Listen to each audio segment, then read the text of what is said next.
Hi guys, I'm Jared Naylor and this is Partially Impartial. This week we'll be giving our listeners a full update on the COVID situation. There's been a lot of news coming at us from all angles, so we've got to cover a lot tonight.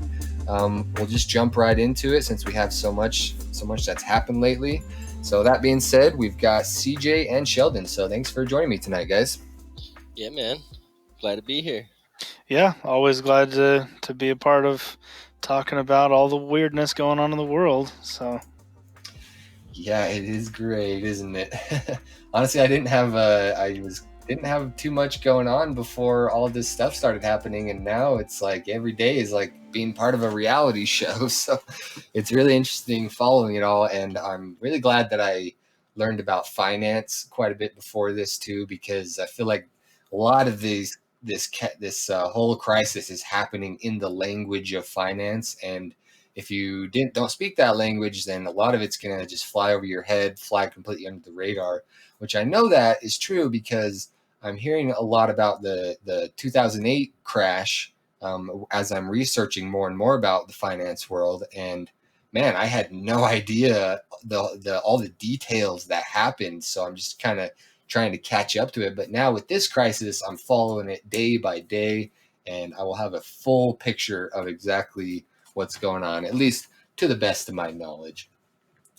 So we will jump right in here to the COVID numbers. We'll probably end up talking about the COVID situation this whole time here. There's a lot we have to talk about. If you're in the U.S., then you probably know I think we can officially say we're in this quote unquote second wave now.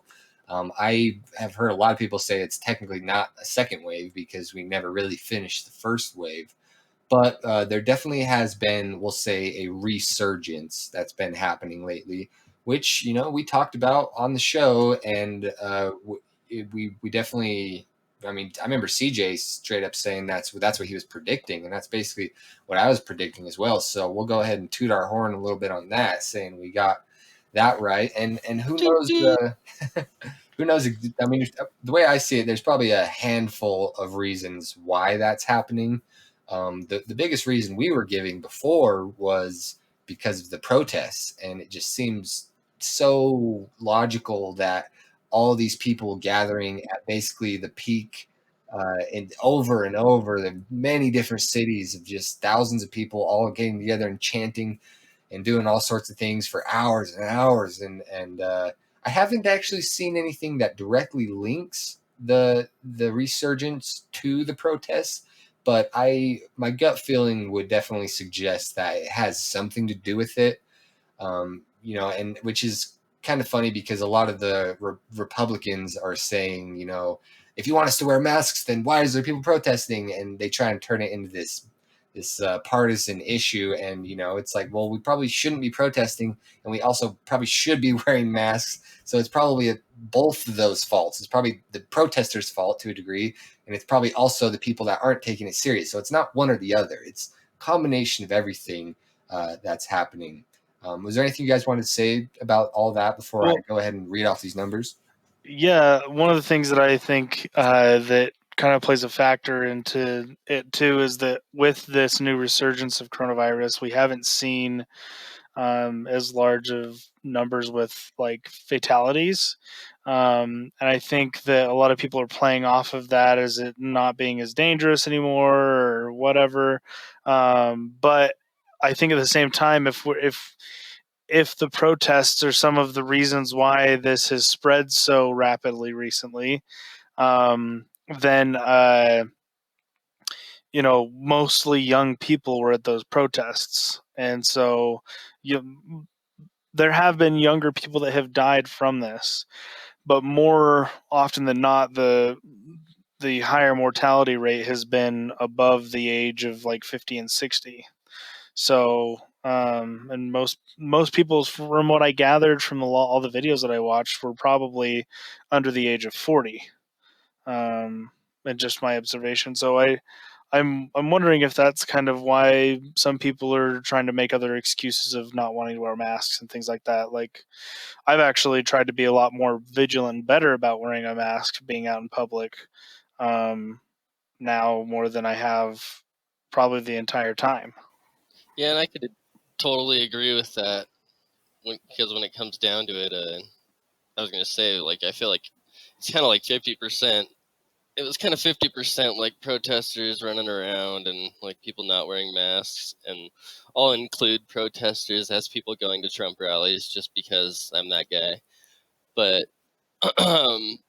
on top of that, it's also just the general feeling of stubbornness that these people have started having just because they're convinced that the government is trying to control what they do by telling them to wear a mask when, in a sense, like, if the government didn't want to protect them, they would just say, do whatever the hell you want, guys. Like, it's just a free-for-all shit show, and let's just, whoever survives this thing, like, that's cool, and whoever doesn't, well, too bad. Like, it's just sad that you have all these doctors, standing in front of cameras that millions and millions of people are watching, and then these videos are being replayed and replayed and replayed, and they're all just begging people to wear masks.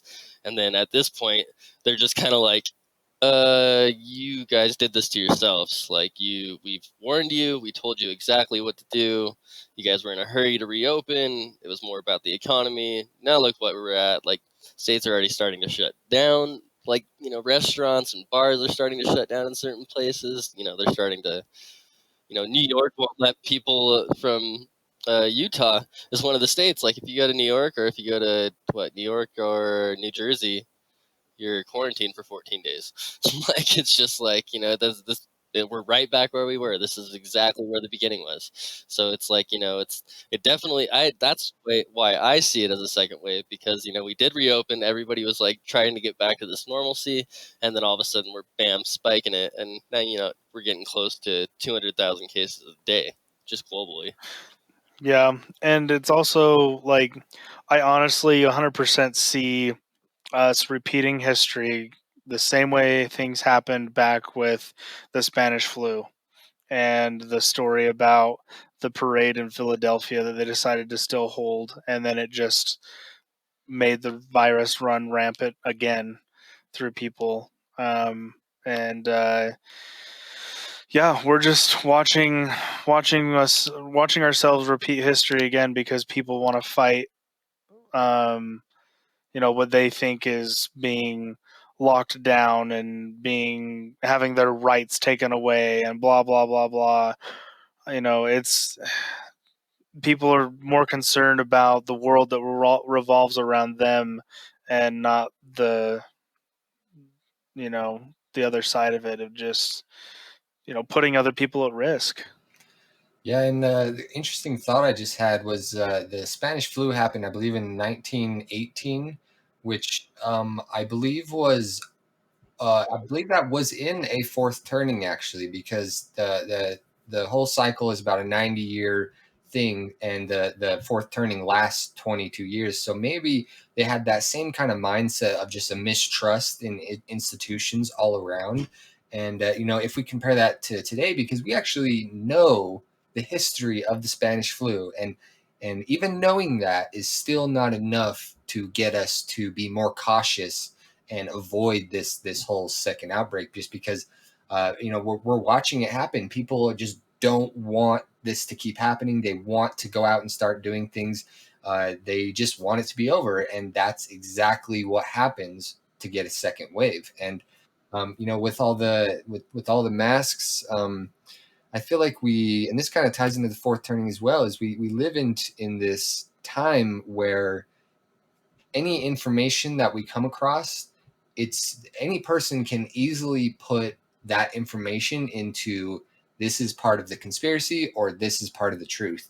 And it doesn't matter if there's like 50 doctors in 50 different videos telling you that this is the right way to go. If you've already put yourself into that streamline of information that masks are some sort of control from the government, which really just doesn't make any sense if you think about it, that it doesn't make any sense that they would try and control you by getting you to wear a mask. But it sounds like something that could be true.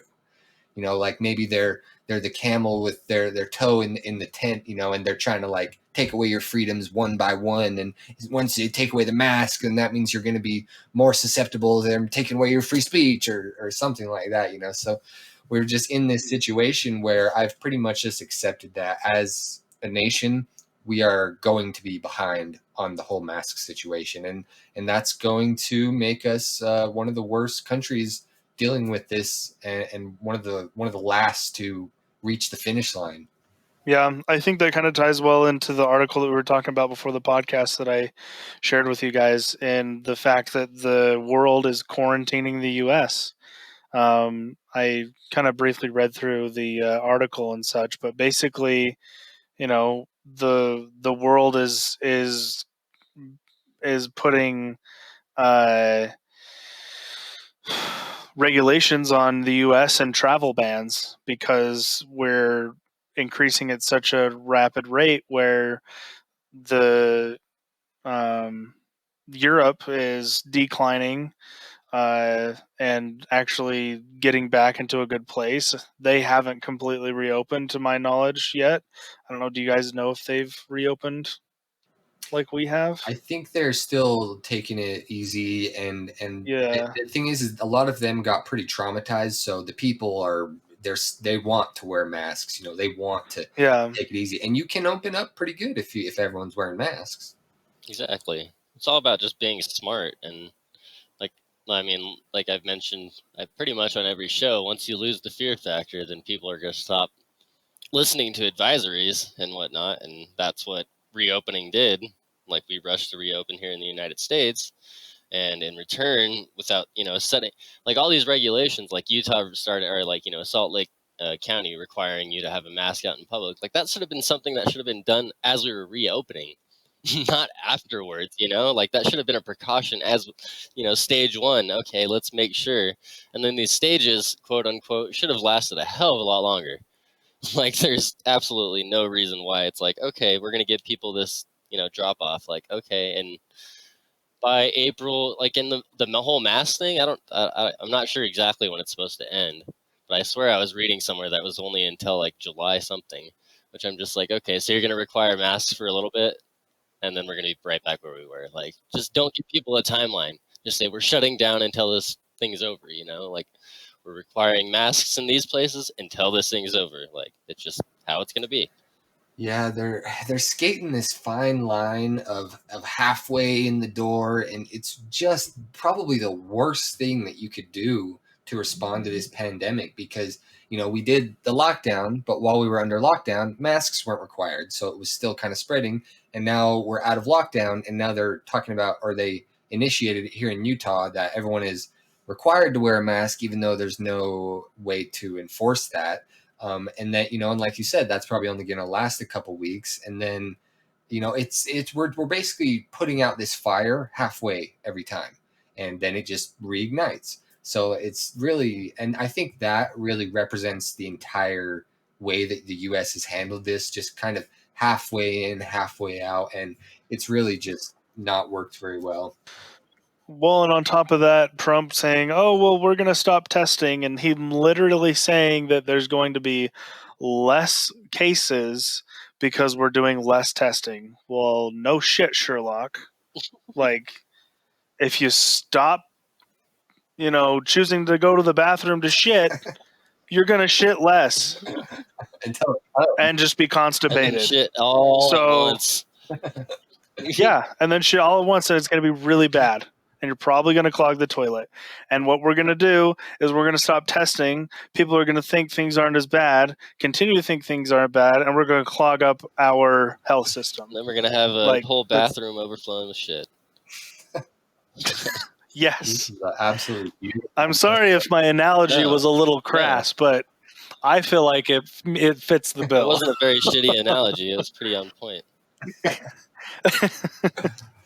Well, thank you. All right, now that we've got the shit out of the way, we will jump right into the numbers here. So I'm gonna go ahead and read off. We actually touched on a lot of topics that I want to touch on after the numbers, but let's get these numbers out of the way and then we can jump back to some of those. Mostly the shit is what I want to talk about. But okay, so yesterday's numbers, I'm going to read off yesterday's because Sunday is always kind of a slow day. I feel like we can't really take Sunday's numbers for at face value. So yesterday's numbers here in the U.S., I believe this is the record. It's either the record or the day before was the record. We had 43,500 new cases in one day in the U.S. So that's much higher than we were getting previously in our quote unquote first wave. But yeah, we are testing a lot, so there is that to factor in. And I actually have the daily testing numbers here pulled up, so we'll jump into that a little bit later. And we had 512 deaths in the US. So anyone who's been really following along this knows that that's actually significantly lower than back before when we were getting 30,000 cases or so. So it does hold true that we are getting less deaths so far. And that could be a lot of different reasons that we've touched on previous shows. The thing that we're watching right now is the deaths and the hospitalizations, and I'm going to go ahead and make another prediction now, since our second wave prediction ended up being accurate, that the deaths are going to start going up pretty significantly. We may not see them as high as they were before, or I don't know. This could totally get out of hand. Like the way that a virus spreads is really similar that like the way that fire spreads. The more there is, the faster it's going to spread. So it's this exponential growth thing. So now that we're getting 40,000 cases a day, that means it has the potential to grow to 80,000 cases. And then from there, it has the potential to grow even further, because the more points of contact there are out there, the greater the ability it has to spread. So we very well could see way more deaths than we had before, which I think that about the highest we've had before was around 3,000 per day.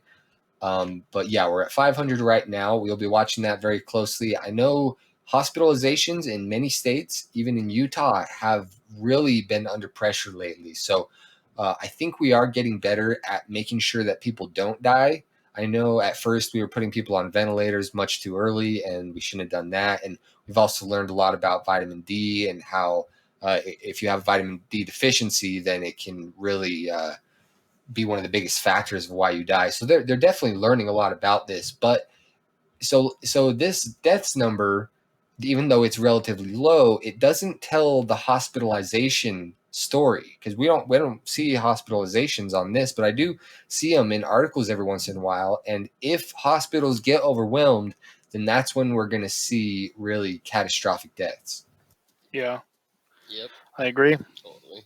So we're still seeing a lot of stuff in Brazil. That's something we've talked about, and it hasn't really increased too much. I don't think their testing can really keep up with what's going on over there. They had about 1,000 deaths and 35,000 cases yesterday. So they're kind of staying on that same level. Russia, I feel like I'm really skeptical about their numbers altogether. They're getting about 200 deaths a day, about 7,000 cases a day. They've got 145 million people there. I highly doubt that they've got that good of a lid on it. India also continuing their explosion. They're getting 20,000 cases a day or more.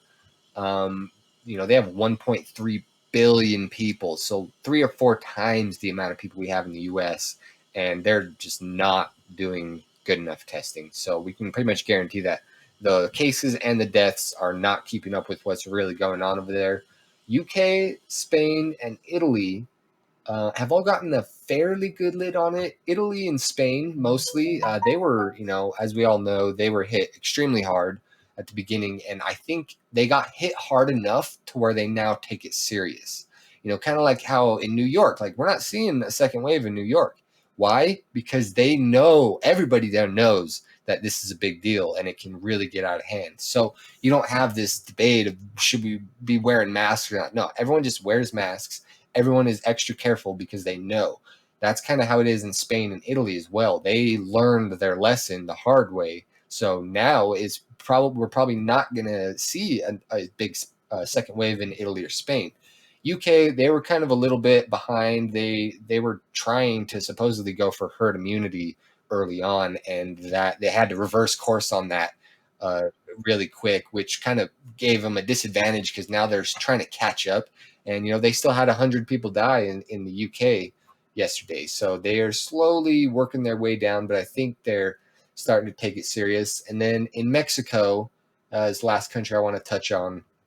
I'm hearing a lot of pretty crazy things going on in Mexico. I know early on, I was hearing a lot of people theorize that it just wouldn't be that bad in Mexico because of the weather or something. But now, they lost 700 people yesterday, and I'm hearing that a lot of the deaths are just not making it into the count. If you listen to some of the people operating the crematoriums, they say, they're 4 out of 5 of every body that they get is COVID bodies, at least this one particular one that I heard. So really getting hit hard in Mexico, and they're basically just pretending like it doesn't exist, just like Brazil. So yeah, really curious to see how that goes. I know the only other country that's really gotten away with not really locking down was Sweden, and they've been getting hit pretty hard. They have 523 deaths per 1 million. We have 387. So they're a good 20-30% higher on the deaths per capita than us here in the US. Not crazy. You could probably make the argument that maybe they don't need to, maybe it was a good idea they didn't shut down their economy. But places like Mexico and Brazil, where it's they're not very well off financially. There's a lot of poor individuals there, probably don't get the best information, and they just have millions and millions of people. So it'll really be crazy to see how really bad leadership will really take a toll on these countries that basically just pretend like it doesn't exist. Well, yeah, and it's like with the countries that don't have very much funding, I think we talked about it a little bit before, but I was saying just the entire continent of Africa, South Africa has been getting hit hard from what it looks like with their numbers, just because they only have a total of 124,000 cases, and they've been getting around 5,000 to 6,000 cases a day, which is pretty considerate when it comes down to it. It's almost like, okay, they've started upping their testing, which, I mean, let's see, South Africa, it just says total tests 1 million, but that's one of those countries in Africa that's, has a little bit more money, and, it's a little bit more funded compared to, any other country basically in Africa, I have to pretty much say. But when it comes down to it, all these people are just running around and, either don't have the resources to get tested or don't have the resources to, to contain themselves. They're supporting their families in these poor countries, and they have to keep going to work, and they're spreading it. I can't believe what it looks like in some of these poorer countries where they have the big mining cities, and all these people go and just mine all day without any protective equipment, and they're already coughing, so they're just used to it.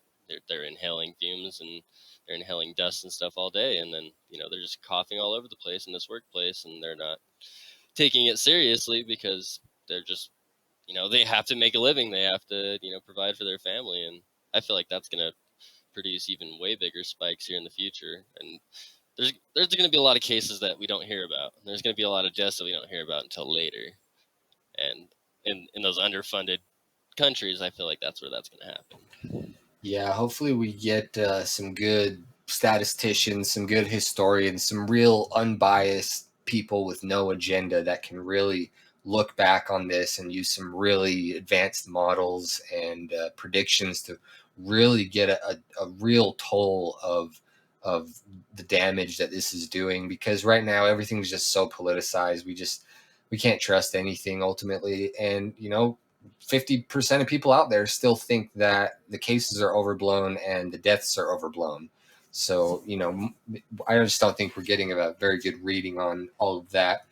But I'm going to go ahead and break down what's happening state by state because we're seeing a lot of variety here in the US. So, like I said, New York, they are got a pretty good handle on it. I know I saw a couple weeks ago, maybe a month and a half ago, They were getting about 100, 120 deaths per day, and I thought it was just going to level out there, and they weren't going to really be able to get it much lower than that. But since then, they've been slowly trickling down: 80 deaths, 70 deaths, 50 deaths per day, and now they're down to 30 deaths per day. So really showing a lot of good signs there in New York.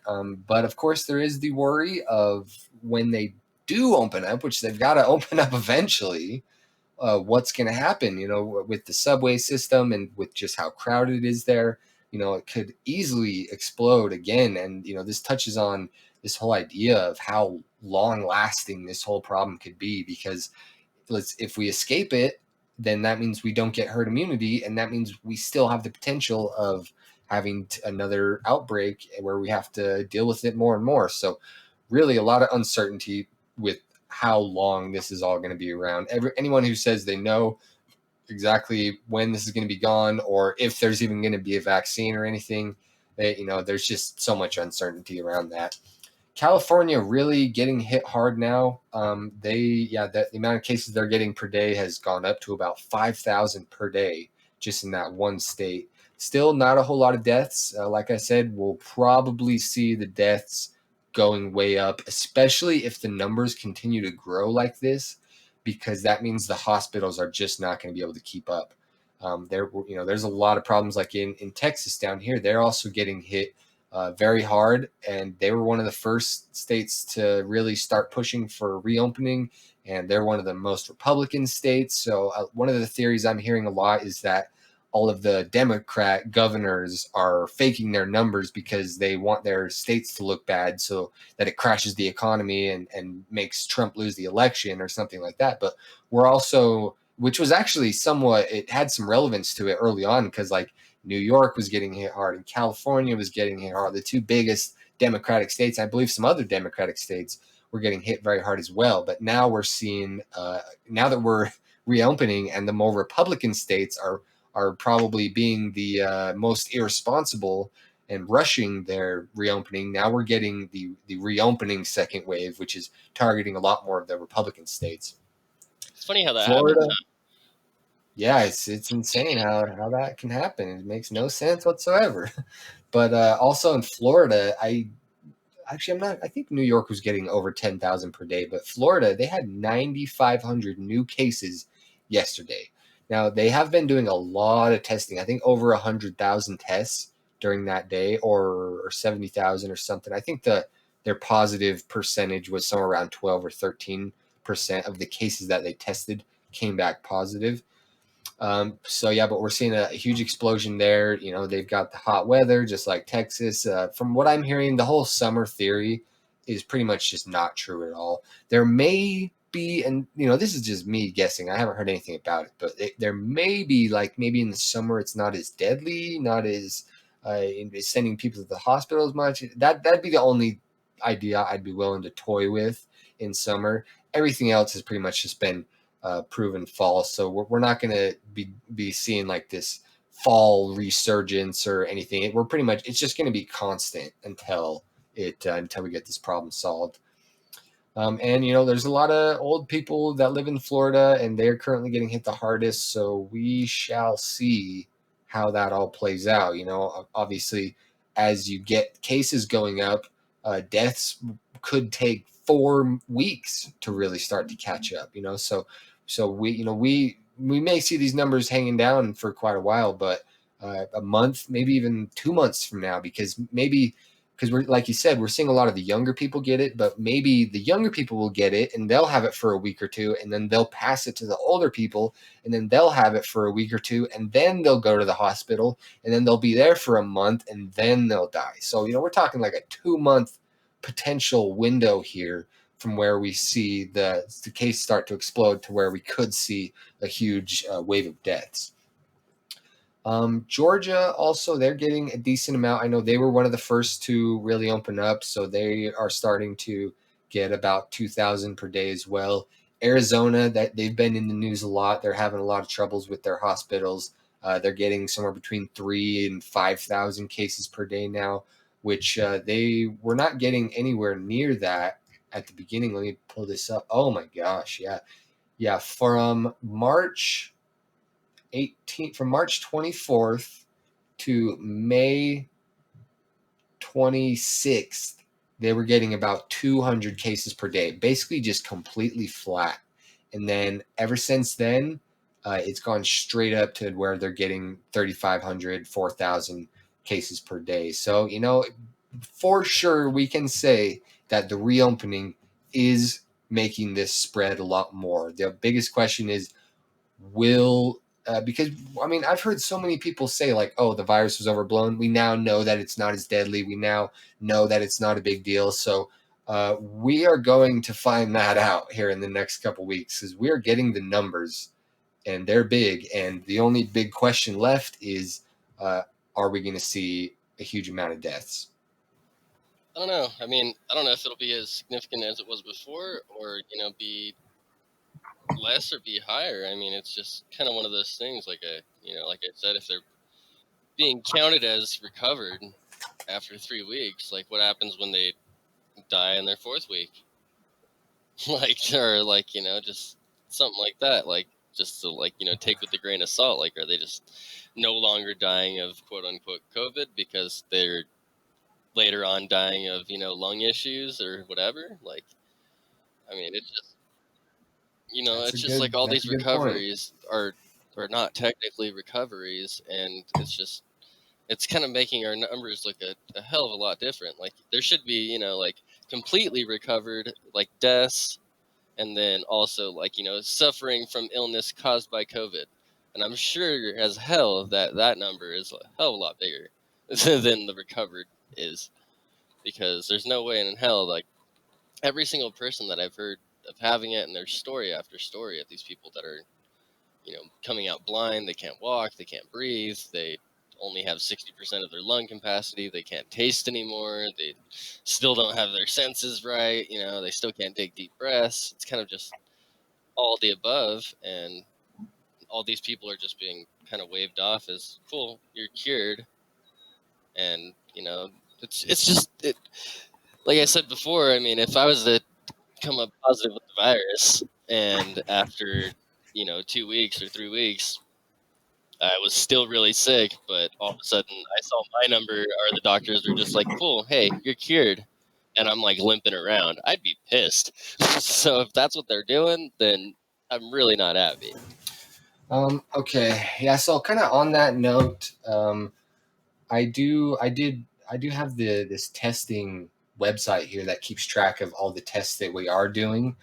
And like we've said, we've heard of Trump talking of potentially cutting these back. So as soon as I heard him talking about that, I really wanted to get a website that I could go to and keep track of these, how many tests we're doing per day, because that's really relevant to compare to the positive cases that we're getting, to know how many tests we're actually doing. So then you can draw a really accurate picture of what's really going on. And found this excellent graph here that actually shows the amount of tests per day, the amount of positives per day as well, stacked in there. So looking at it, I can kind of see a couple things standing out here to me. So, back in March, between March and April, we were doing about 150,000 tests per day.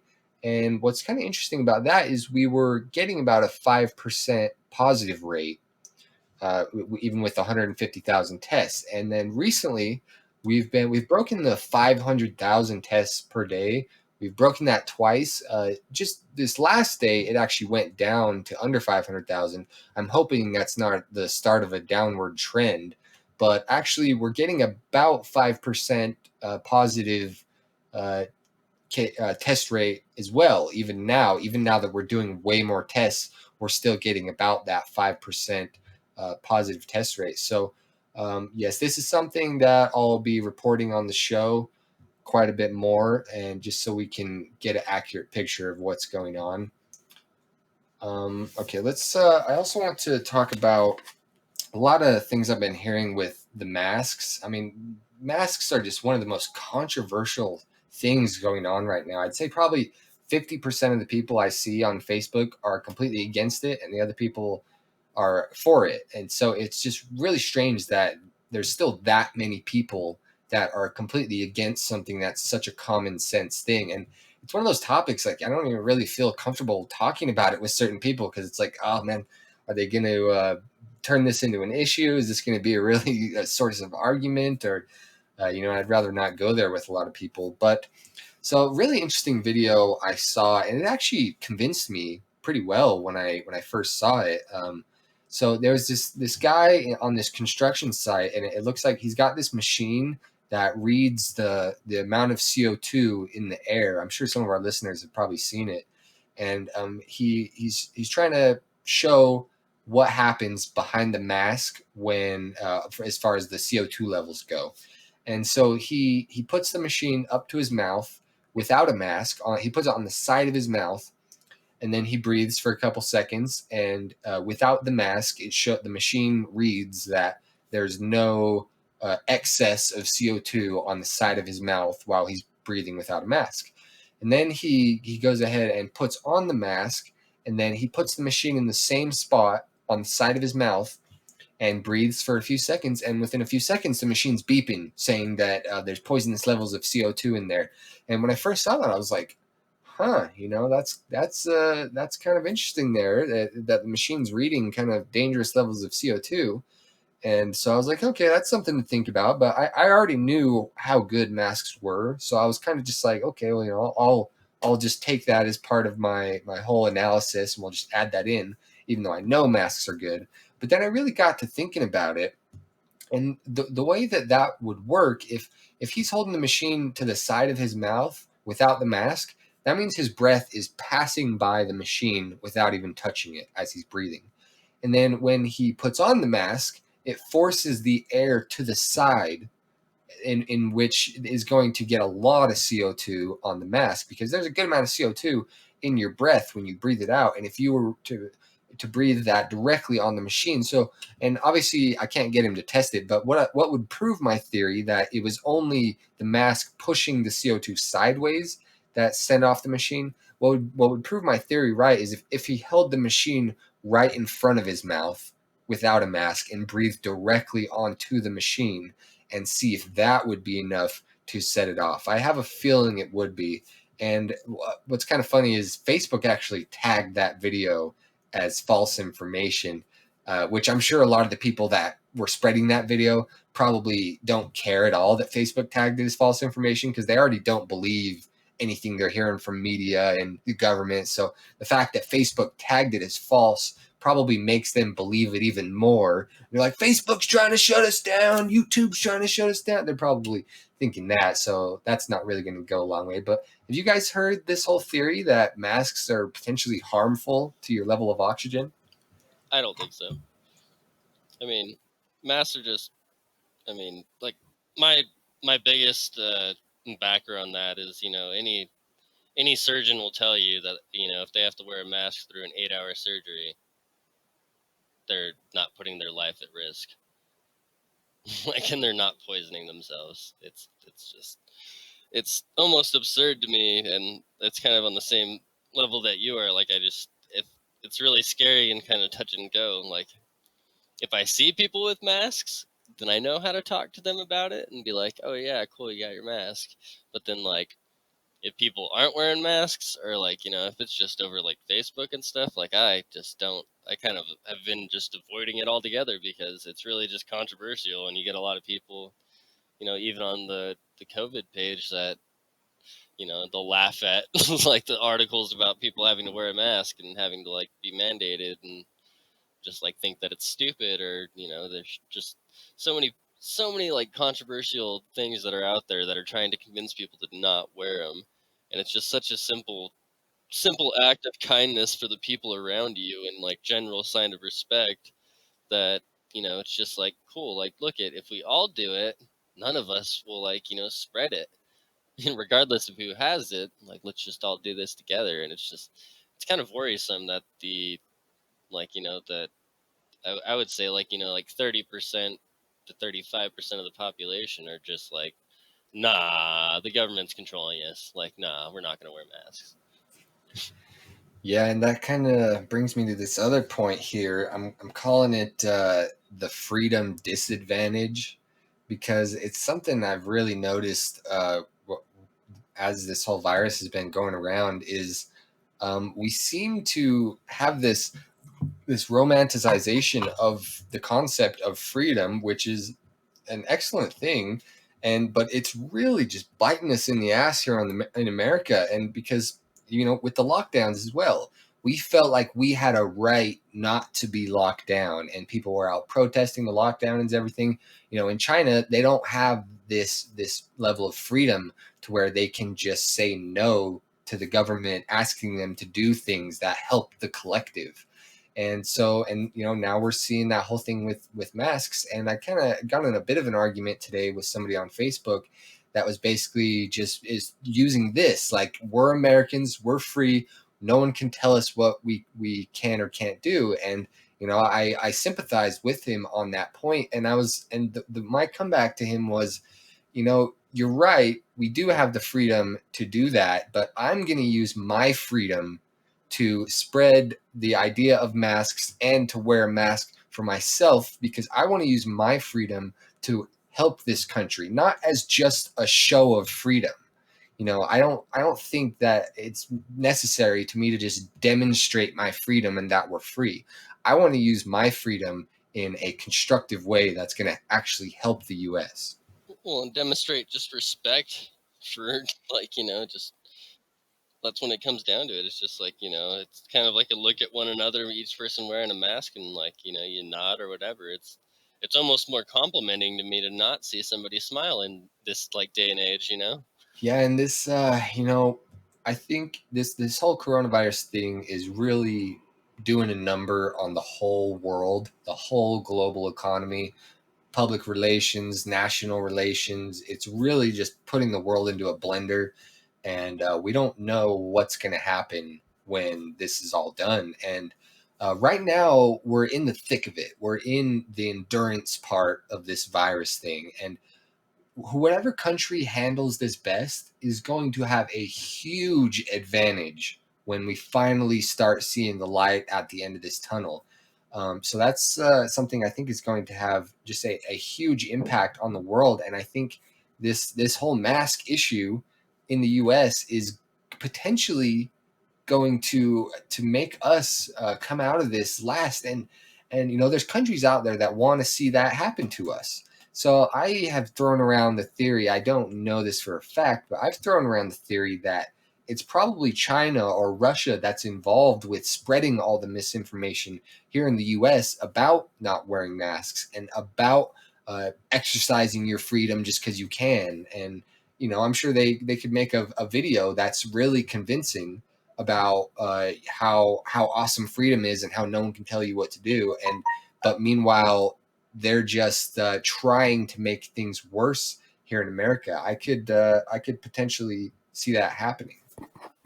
And that's kind of the same storyline too, like with the Russia meddling in our elections, supposedly with using Facebook ads and posting false information. Like that same shit, like it's absolutely possible that it's happening right now with countries like China and Russia, and other countries that do want to see us kind of fail. They could be throwing out just some propaganda article or whatever, and it just takes that one church leader that's all radical to share it with everybody else, and then you've got 20,000 people sharing this idea that the wearing masks is taking away the Lord's breathing material, and like just shit like that. That's just ridiculous. But when it comes from a powerful voice, people believe it, and that's why it's really disappointing to have a president that just doesn't comply, but then also doesn't reiterate the idea that it's important. He's just like, yeah,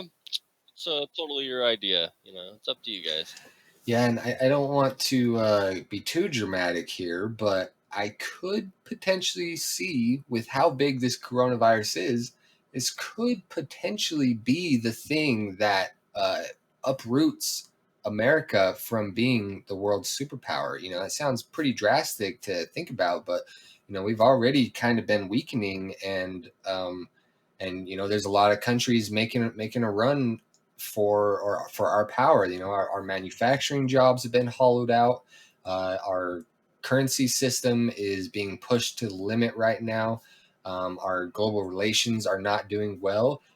So I could see a lot of countries that have been trying to steal our world superpower title, like China specifically, who actually the way I've heard them talk is that they kind of feel like the last 100 years or whatever that the U.S. has been the world superpower was kind of taken away from them, because China has been around for thousands and thousands of years, and they've kind of grown accustomed to being either the world superpower or one of them, and they almost feel like it's owed to them.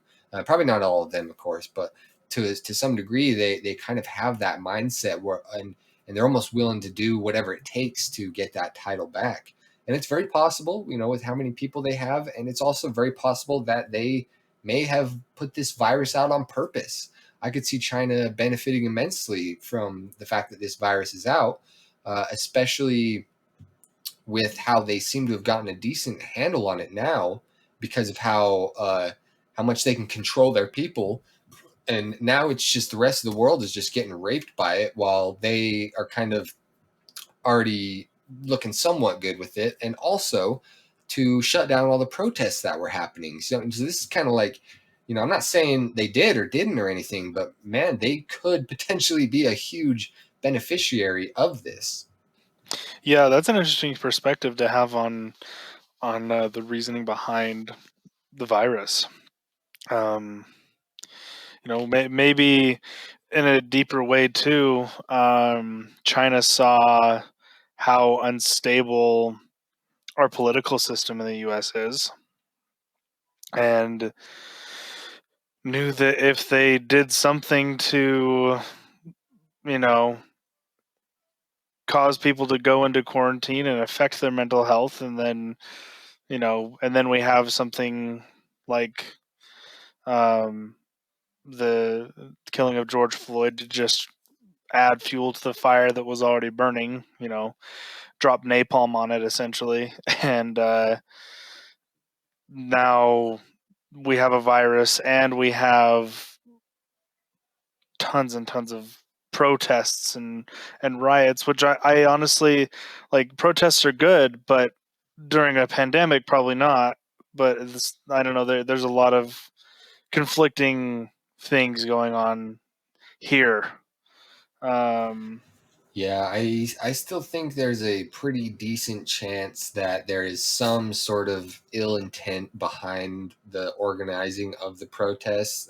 Just because I've been picking on China so much, I'll just kind of put them up as probably the most likely candidate of probably stoking the fire when it comes to this whole racism thing, and just getting it's just the quantity of people protesting is really what makes me start to ask questions, and the fact that it's all across the whole world.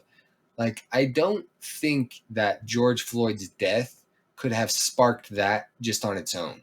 It seems like there's something more behind it that's trying to really get this organized. So, if we toss that in with the theory I just said about how China is trying to be the beneficiary of this virus, well, then their agenda would be to get it to spread everywhere else besides China. And I also believe China and Russia are somewhat close allies, and it hasn't been that bad in Russia. And I also don't think we've seen race protests in Russia. So, it is very possible that these type of secretive warfare could be going on, because this is how you would ideally want to fight a war, in a way where you're going to minimize your own blame. I should move to Russia and we'll start doing a podcast. We'll have one insider from Russia just to be sure, and I'll just take trips across the border to China every little bit. Sounds good. Let us know. Take one for the team and actually know what's going on. Yeah, we'll move to Russia and we'll just make podcasts and talking shit on America and Canada and stuff. Instead of, I'm sure we'd actually grow our viewer yeah, base. probably. Like, Jesus Christ, these three guys that are living in Russia, and they're hiding from the Russian government because they're using a hacked internet system in order to get their podcast in the United States. Don't even get us started about North Korea. I mean, that's a whole different. hop, skip, jump into the new world. I think we actually have a Russian in the room somewhere. I know I saw him earlier today. You mean Vladimir? Nikolai? Well, they are here, yes. Do you have any insight on what's actually going on, out there? Have you talked to any of your You family? know, we are just drinking vodka and fighting bear, so everything is fine. Okay. Putin lied to us all the time. It is no different. I think vodka cures coronavirus. Yes, drink vodka. Okay, and this has been brought to you by Smirnoff. Excellent advice from our friendly Russian. We'll probably be seeing more of him on the shows to come. But I think I pretty much touched on everything we want to touch on here. Been going for about 50 minutes here, so we'll wrap things up. And I just wanted to end this show here on maybe I'll make our prediction for what we think the market is going to look like tomorrow, because we've definitely been seeing some things move around, and from what I've seen, it seems like tomorrow could be a pretty significant day. We saw a 2% drop on Friday, and there was another 2% drop that week, and it's been slowly making its way down. And it seems like it's getting to that point where all the bad news is starting to really be in everyone's face, and I could easily see another huge sell-off. But like I've said before, it's like a immovable object meets an unstoppable force, because all market forces are trying to pull the market down, but yet you have the Fed backstopping everything and promising that they're going to keep everything stable. So it's really these two incredibly powerful forces pulling on each other, and it's just a question of which one's going to win. So my prediction, I think tomorrow we could easily see down 4% on the market, and then if it gets down that low, we might see it go down to 7, or we might hit that breaker. And definitely throughout the week, I think it's going to continue on a downward trend. What do you think? See, I'm like going the opposite way. I mean, I feel like it'll probably do a steady decline, but it's not going to be very significant or have too much of an impact, just because we're getting to this point to where it's near the end of the month, and the mid-July is when they're supposed to start going off about any new stimulus that may or may not come out. And I mean, it's kind of come out on both sides that there's definitely going to be some sort of package, and I feel like that's going to keep things afloat for a little bit longer than, I mean, I guess what you're anticipating. But then I also just believe that that's going to only keep us afloat for about 2 weeks or so. So I predict we'll slowly decline, maybe have a little dip up like we did last time, and then see this major crash, first week of August. Could definitely see that happening. Yeah, you're right. That stimulus could really have a big effect. People pretty much just completely ignoring economic data, and they're pretty much just watching the Fed, watching the government. When are they going to throw out some more money? When are they going to give money to the people so that they can keep the economy going? And that's something really interesting that we've been seeing these past couple months. Everyone kind of seems like everything's just fine, but yet we've been operating on a false economy basically for months now, just printed money, government stimulus. And there is a lot of unknowns of whether or not we're going to be able to resuscitate this economy when this is done. We're on life support right now, and it's a really big question of whether or not this zombie is going to come back to life.